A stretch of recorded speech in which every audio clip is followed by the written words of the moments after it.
Hello, folks. I'm Jack, and this is Raw Tropical Living. Thanks for joining me today. Hope this video finds you well here in the middle of the week. I'm just going to do a quick one today. I am off to the dentist in about an hour and a half. I'm a little bit anxious about it, but I get to suck on the gas again today, that good old nitrous oxide. So ain't gonna be all bad. I tell you what, I enjoyed that stuff about three weeks ago. But anyhow, today I just really quickly wanted to talk about discipline on the raw food diet. Do you need it? Guys, if you're not already subscribed to the channel, please go down there now and hit that subscribe button. Then click on the little bell and check send notifications so you will stay subscribed to the channel and come back and check out some more of my videos.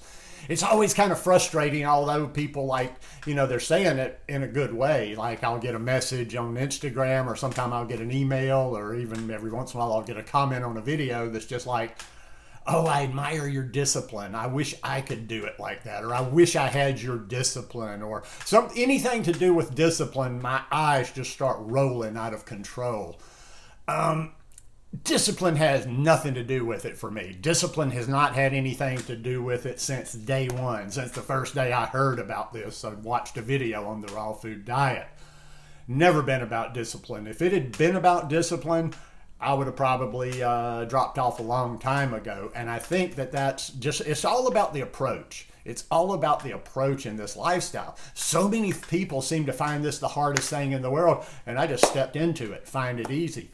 And for a little background, let me talk about my background, like where I was just very shortly before I adopted this lifestyle. And when I talk about my past, people don't ever get it twisted. Like I'm not self-hating and I'm not, sitting wallowing in the past or dwelling on the past, but doing something like this, I always like to put this stuff in context and let you know where I've come from, where you can come from, and how it's not that intimidating.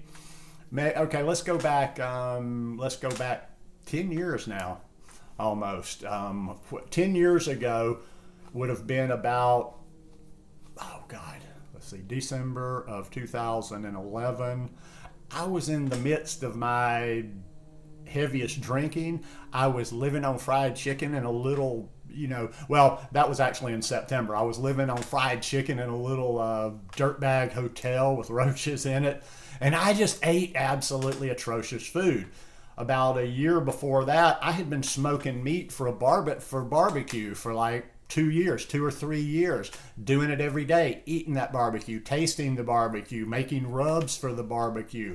I watched football when I drank. I love to suck down, sometimes I'd suck down 24 wings on a Saturday or a Sunday, sometimes both days of the week, and maybe even squeeze a cheeseburger in there. So I can't, like 6 months, 7 months, 8 months, the whole year almost leading up to this, I was like doing some of the worst stuff you can imagine. Now, I will say, before I became vegan, before I became raw, like about 6 months leading up to me becoming raw, I had decided to, take hold of my health, I was like, okay, this drinking's going to catch up to me, and I need to do something to clean my body up, to kind of repair some of the damage, and hopefully hold off some of the disease and stuff that comes from eating like I eat and drinking like I drank.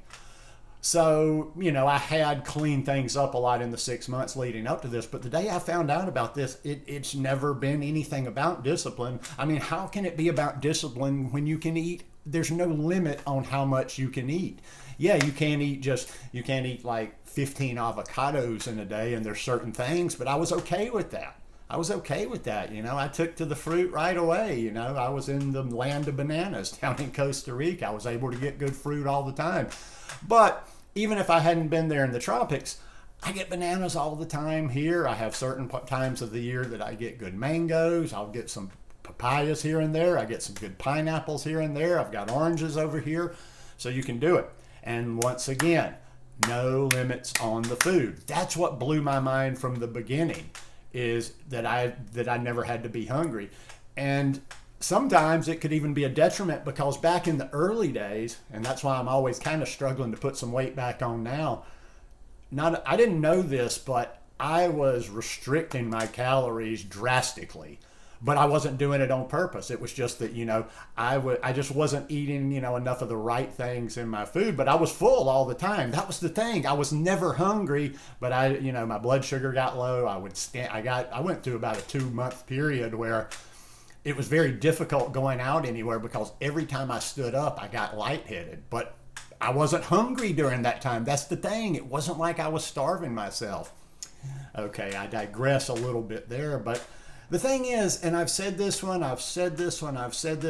and over and over, maybe I'll make a t-shirt out of that, is the cleaner you eat, the more you can eat. Yes, if you're still caught up in all these little toy food and trinkets and whatever, and the things that just excite your taste buds right now, no, you can't eat that much of that because stuff on the standard American diet is more calorically dense. I mean, you can eat something, you can get some little small processed meal at your local grocery store, and there's 700 or 800 calories in there. There's probably 50% of your daily sodium intake that you're supposed to get in there. They're just horrible. But, you eat bananas. I can literally trying to gain weight. Like a lot of days I get frustrated. I'm like, okay, I ate enough today. I get on the scale the next day. I haven't done anything because you can just literally pound those bananas. Now, a lot of people like to believe, well, the fruit will make you fat. The fruit is never going to make you fat. If you're eating a standard American diet, yes, that advice that, the fruit's going to make you fat or there's too much sugar, whatever, it's a natural sugar. But also, too, yeah, you can eat the kind of fruit that I eat if you're also still eating a hamburger, if you're eating animal products, or if you're eating a lot of the stuff on the standard American diet.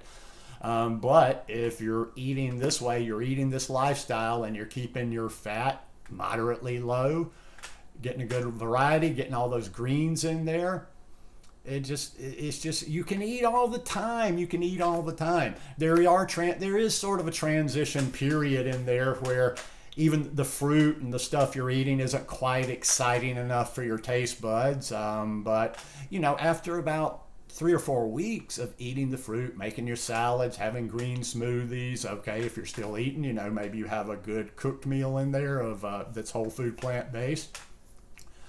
Over time, your taste buds change, and it doesn't take a long time before your taste buds change. The longer you keep that processed sugar, or the longer you keep the salty treats off of your tongue, like everybody wants to talk about detox. Everything's always about detox.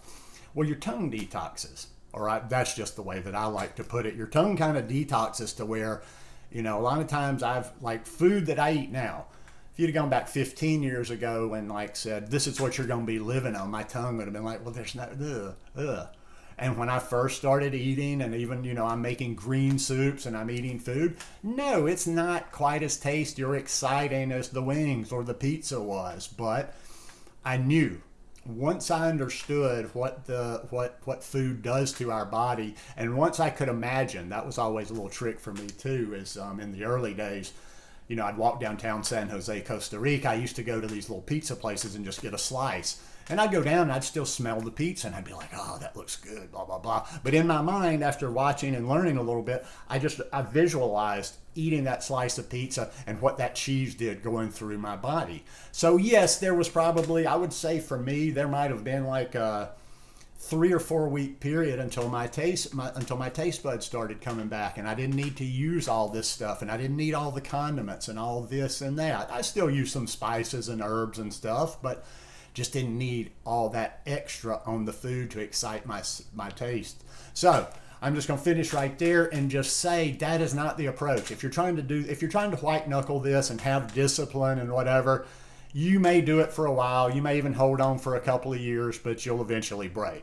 So just learn how to eat, learn about the nutrition, learn about feeding your body, not only the calories it needs, but the nutrition, because you can eat 5,000 calories a day.